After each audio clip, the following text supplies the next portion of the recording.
The buyers who get burned in Orlando aren't the ones who overpay. They're the ones who fall in love with a price before they understand what it actually costs to own here. I'm Ryan Solberg with MaxLife Realty, and I've closed over $85 million in Central Florida. Buying here has real differences from other states, so let me walk you through it the way I walk my own clients through it. Start to keys. Step 1 happens before you tour a single house. Get pre-approved, not pre-qualified. Those are not the same thing. Pre-qualification is a conversation. Pre-approval is a conditional commitment backed by your actual financial documents. And that's what sellers want to see in a competitive submarket. If you're paying cash, have your proof of funds letter ready.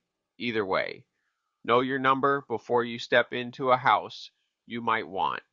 Next, understand that Orlando is not one market. Dr. Phillips, Windermere, Lake Nona, Winter Park, and Celebration all trade differently. Different price per foot, different buyer, different HOA structures, different school zones. Your 1.2 million in Windermere buys something very different than your 1.2 million in Lake Nona. So before you look at listings, narrow it down to 2 or 3 submarkets based on how you actually want to live. Then budget for Florida's closing costs because buyers from other states miss these constantly. You'll pay documentary stamp taxes, 0.7% of the price on the deed, plus 0.35% on the mortgage note. Title insurance runs about $5 to $8 per thousand. And don't forget the homestead exemption. File by March 1st of the year after you close, and you knock up to $50,000 off your assessed value. Here's the mistake that quietly costs Orlando buyers the most: forgetting about the CDD. A community development district is a separate taxing authority that finances roads and utilities through bonds, and it shows up on your property tax bill, not your HOA payment.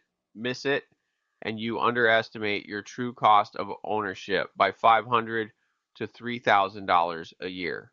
You cannot opt out. It follows the land, and it can run 20 to 30 years.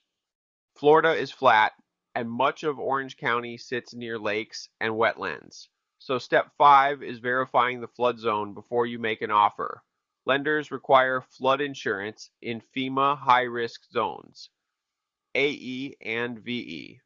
Zone X isn't required, but plenty of X zone homes here have still flooded in heavy rain. Policies run about $600 to $1,500 a year, and on waterfront, check the house, the dock, and the seawall separately. Now, you make the offer Florida style. We use a standard ASIS contract. And ASIS does not mean no inspection. It means you inspect, then decide whether to proceed or cancel within the inspection period. Use all of it. A general inspection, a 4-point on older homes, and a wind mitigation report, which can cut your insurance 10 to 40%. Then, it's title and closing, most of which you can do remotely if you're not in Florida yet. That's the whole path. Pre-approval to keys, and you don't have to walk it alone. The full step-by-step guide, every Florida cost, and the neighborhood breakdowns are all at maxliferealty.com/buying a home in Orlando. When you're ready to actually buy, call or text me at 321-373-3536. No junior agents, no call centers, just me. I'm Ryan Solberg with MaxLife Realty.